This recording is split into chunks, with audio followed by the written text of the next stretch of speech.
Hi, I'm Sam, and if you're like me and you want to read some romance books this February, I've got you covered. Here are my top 10 romance recommendations for the month of February. Practice Makes Perfect. This is such a cute romance story about the good girl falling for the bad boy. If you love a bad boy trope, this is great. There's also fake dating, which is another great trope.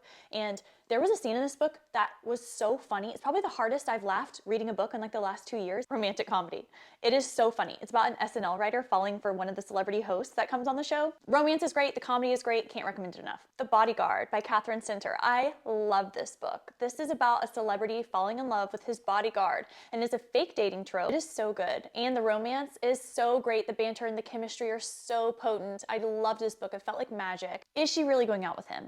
This book was so good. It's so realistic. It's a realistic portrayal of marriage, divorce, navigating dating post-divorce and with kids, falling in love with yourself, falling in love with someone else again for the first time. It's so good. It's a good enemies to lovers. The banter is great. The chemistry is great. Kissing quotient. I loved this book. This is a book about a girl dating on the spectrum, written by a girl on the spectrum. It's about falling in love for the first time.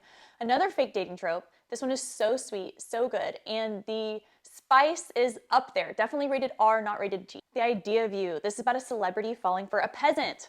Also an age gap. This is really fun. The girl's older than the guy, and I'm obsessed with this story. Magnolia Parks. Okay, if you are a girly girl who loves fashion and who loved Gossip Girl, you have to read this book, Run, Don't Walk. The romance is endgame. Oh my gosh, obsessed with them. The fashion, obsessed. It's better than Gossip Girl because the characters are like high society adults in London, so you don't get like the American teenager stuff. Next is one of my favorite books of all time, The Song of Achilles. It's a love story. It's a gay love story between Patroclus and Achilles. And if you like Greek mythology or historical fiction or just love, this is one of the best books I've ever read. Some of my favorite quotes ever about what true love should really sound like, look like, feel like. I mean, this book is just pure poetry.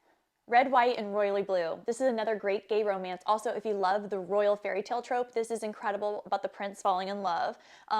So cute, so good. The banter, the romance. They write each other love letters a lot, and like some of these love letters like touched a piece of my heart that I like didn't even know existed. Like it is so good.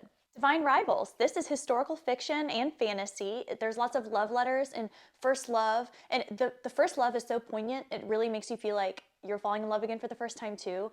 It is so sweet. It is so good. I cannot recommend this book enough. Those are my 10 recs to get you through February. Tell me if you read any of them and if you liked them.